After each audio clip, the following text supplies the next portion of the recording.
औज़ुबिल्लाहिमिनश्शैतानिर्रजीम बिस्मिल्लाहिर्रहमानिर्रहीम फ़बिअय्यि आलाइ रब्बिकुमा तुकज़्ज़िबान। और तुम अपने परवरदिगार की कौन कौन सी नेमतों को छुटलाओगे। अस्सलाम वालेकुम स्टूडेंट्स, मैं हूं आपका teacher Aamir Suhail. Last lecture में हमने एक्सरसाइज 5.4 स्टार्ट की थी। आज हम लेक्चर नंबर 37 देखेंगे और क्वेश्चन नंबर 1 से लेके क्वेश्चन नंबर 6 तक सेम क्वेश्चन है इस एक्सरसाइज के। सेम कैसे हैं? क्योंकि स्टूडेंट्स जो हमारा लीडिंग कोएफिशिएंट होता है ना, वो क्या होता था, 1 था क्वेश्चन नंबर 1 से लेके क्वेश्चन नंबर 6 तक। लेकिन क्वेश्चन नंबर 7 और क्वेश्चन नंबर 8 ये दो ऐसे क्वेश्चन हैं जिसमें लीडिंग कोएफिशिएंट जो है वो 1 नहीं आ रहा, बल्कि कोई नंबर आ रहा है, कोई और नंबर आ रहा है, 3 आ रहा है, 8 आ रहा है, डिफरेंट आ रहा है। यहाँ पे इस क्वेश्चन में 3 आ रहा है। तो इस तरह के क्वेश्चन को हम किस तरह सॉल्व करेंगे? तो इस तरह के क्वेश्चन को हम सॉल्व करते हैं। तो यहाँ पे वहाँ पे तो हमने जस्ट कांस्टेंट टर्म के लीनियर डिवाइज़र देखे थे, लेकिन यहाँ पे हमें रैशनल नंबर भी चाहिए।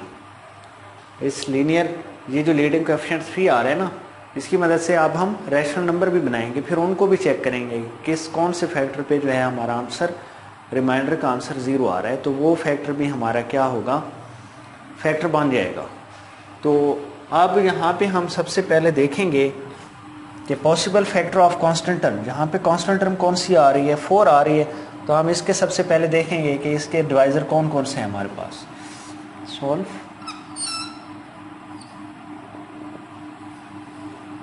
Possible factor of constant term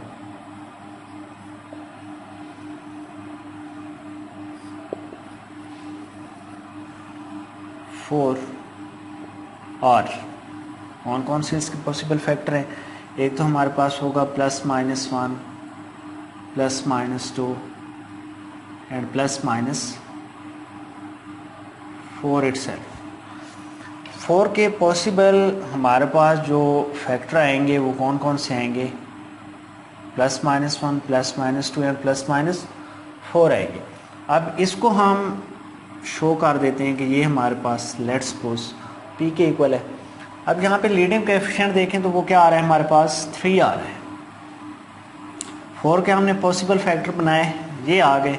और q लीडिंग कोएफिशिएंट हमारे पास क्या आ रहा है, 3 आ रहा है, इसको हम 3 रखेंगे। अब लीडिंग कोएफिशिएंट जो कि 1 नहीं है बल्कि 3 आ रहा है, तो इसके लिए हम रैशनल नंबर फाइंड करेंगे, मतलब p/q फाइंड करेंगे। तो p हमारे पास आ रहा है +-1, q आ रहा है हमारे पास 3, अगेन p हमारे पास +-2,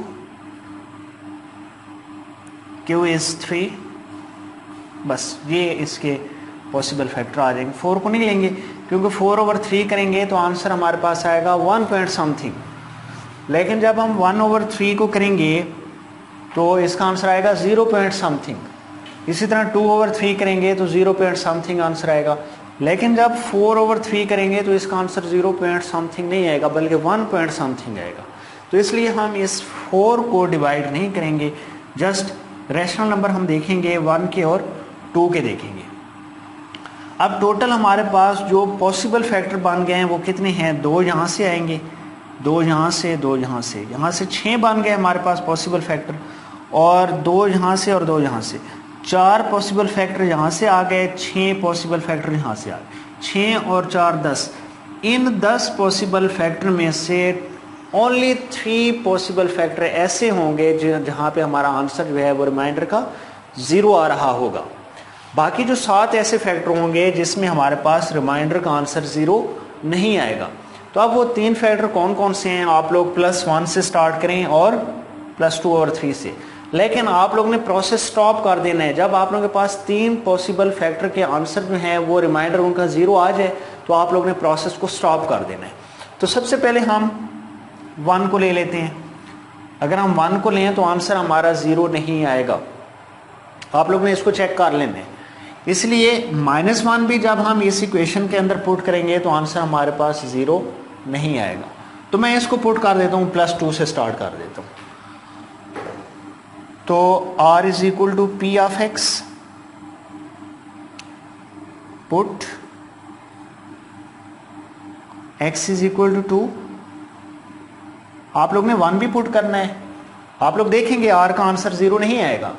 -1 भी पुट करेंगे, आप लोग देखेंगे r का आंसर 0 नहीं आएगा।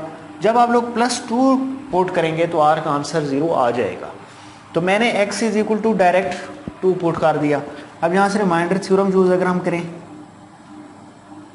r is equal to P of x, r P of x हमारे पास ये पोलिनोमियल इक्वेशन है, इसको अगर हम पी ऑफ एक्स का नाम दे दें 3x³ -x²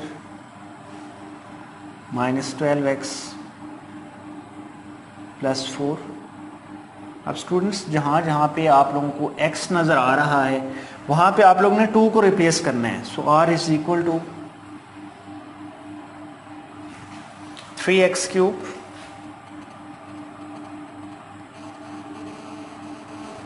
-x² -12x +4। ये हमने x जहाँ पे आ रहा था वहाँ पे हमने 2 को पुट कर दिया। सो r इज इक्वल टू 2 का क्यूब लें तो 8 आंसर आता है। 2 क्यूब 8 और 8 × 3 24। 2 का स्क्वायर 4, 12 2 टाइम 24 माइनस का और ये प्लस का 4 आ जाए। आप लोग देख रहे हैं यहाँ पे ये प्लस का 24 -24 से कैंसिल हो जाएगा। इसी तरह -4 जो है वो +4 से कैंसिल होगा। तो r का आंसर हमारे पास जो है वो क्या आ चुका है 0। और यही हमें चाहिए कि r का आंसर क्या आना चाहिए 0 आना चाहिए। अब क्या चीज़ हमने पुट की थी कि r का आंसर 0 आ गया है। ये देखिए x इज इक्वल टू 2 हमने पुट किया। तो यहाँ से अगर हम फैक्टर बनाना चाहें तो ये जो 2 है जब दूसरी साइड पे जाएगा तो माइनस में कन्वर्ट हो जाएगा। तो ये फैक्टर बन जाएगा x -2। तो हम लिख सकते हैं यहाँ पे हेंस x -2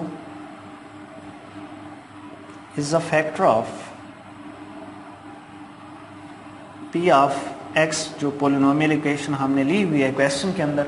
अब ये जो x -2 है ये फैक्टर होगा क्योंकि r का आंसर क्या आ चुका है, रिमाइंडर का आंसर 0 आ चुका है। तो x -2 जो है ये फैक्टर होगा इस इक्वेशन पोलिनोमियल का। अब एक तो फैक्टर हमने निकाल लिया है। टोटल हमें कितने चाहिए 3 चाहिए क्योंकि मैक्सिमम पावर कितनी आ रही है 3 आ रही है। तो बाकी मजीद हमें 2 फैक्टर चाहिए। अभी हमने x is equal to 2 put किया था +2। अब हम पुट करके देख लेते हैं -2। क्या -2 पे हमारे पास r का आंसर 0 आता है या नहीं आता। Now put x is equal to -2। Again remainder theorem use करें। r is equal to P of x. r is equal to P of x है हमारे पास 3x³। x हमारे पास -2 है -x² -12x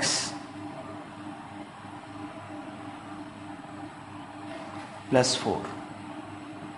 इसको हम सिंप्लीफाई करते हैं तो r इज इक्वल टू -2, इसकी पावर 3 आ रही है। अब माइनस की पावर ऑड है तो माइनस तो आ जाएगा बाहर, और 2 पावर 3 आंसर इज 8 और 8 मल्टीप्लाई 3 आंसर इज 24। माइनस का स्क्वायर आ रहा है तो प्लस में कन्वर्ट हो जाएगा और 2 स्क्वायर आंसर इज ये -2 स्क्वायर 4 और ये minus minus plus 12 2 time 24 and this one is +4। तो +4 और -4 कैंसिल, +24 -24 कैंसिल। तो r का आंसर हमारे पास आ चुका है अगेन 0। अब क्या पुट करने से 0 आया है ये देखें, x इज इक्वल टू -2। जब -2 को हम दूसरी साइड पे शिफ्ट करेंगे तो +2, हैंस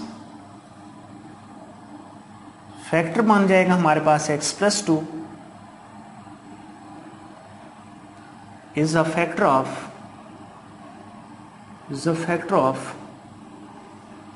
p ऑफ x। अब स्टूडेंट्स 2 फैक्टर हमने निकाल लिए हैं। अब हम तीसरा फैक्टर निकालेंगे। तीसरे फैक्टर के लिए हम ऐसा करते हैं, आप लोग देखेंगे स्टूडेंट्स +4 पुट करेंगे r का आंसर 0 नहीं आएगा, -4 पुट करेंगे r का आंसर 0 नहीं आएगा। फिर आप लोग रैशनल नंबर पे आ जाएंगे, ये जो हमने रैशनल नंबर फाइंड कर रखे हैं। अब यहाँ से अगर हम 1/3 पुट करें, क्या आर का आंसर 0 आता है? बिल्कुल आ जाएगा अगर हम यहाँ से 1/3 को पिक करें। Now put rational number x is equal to +1/3। अब हम 1/3 को चेक करने जा रहे हैं कि यहाँ पे क्या हमारे पास r का आंसर 0 आता है या नहीं आता। अगेन रिमाइंडर थ्योरम यूज करेंगे, r is equal to p of x। r p of x किसके इक्वल है? This one, 3x3। x हमारे पास 1/3 है, minus x square mean 1/3 square minus 12x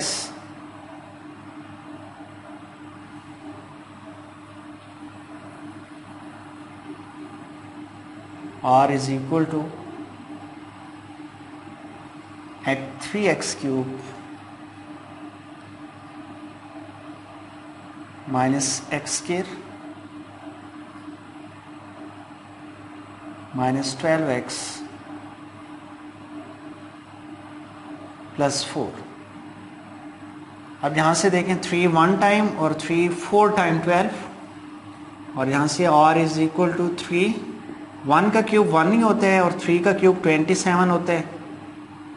1 square 1 और 3 स्क्वायर आंसर इज 9, और ये -4 आ गया और यहाँ से +4 आ गया। अब देखें +4 और -4 तो कैंसिल हो जाएंगे, और यहाँ से 3 1 टाइम और 3 का टेबल 27 पे 9 टाइम, तो r is equal to 1/9 plus का और यहाँ से माइनस का 1/9। तो ये देखें +1/9 और -1/9 कैंसिल आउट हो जाएंगे। तो यहाँ से भी हमारे पास r का आंसर क्या आ चुका है? 0 आ चुका है। अब क्या पुट करने से 0 आया है? x इज इक्वल टू 1/3, और यहाँ से अगर हम इसको मजीद सिंप्लीफाई करना चाहें तो ये 3 इधर डिवाइड हो रहा है, दूसरी साइड पे जाएगा तो मल्टीप्लाई होगा, तो यहाँ से ये बन जाएगा 3x, ये इधर जाएगा तो मल्टीप्लाई, और बाकी रिमेनिंग में हमारे पास आ जाएगा 1 जब दूसरी साइड पे जाएगा तो 3x - 1, तो ये एक फैक्टर बन जाएगा। Hence 3x - 1 is a factor of p of x। तो ये 3 फैक्टर हमारे पास आ चुके हैं, पर हमें चाहिए भी 3 थे। बाकी जितने भी हमारे पास फैक्टर पड़े हैं, यहाँ पे आंसर कभी भी रिमाइंडर का 0 नहीं आएगा, कंफर्म बात है। तो पहला हमारे पास फैक्टर जो है वो हमारे पास है x - 2, this one is first factor, second is x + 2 and third is 3x - 1। तो ये तीनों फैक्टर हमारे पास आंसर होंगे।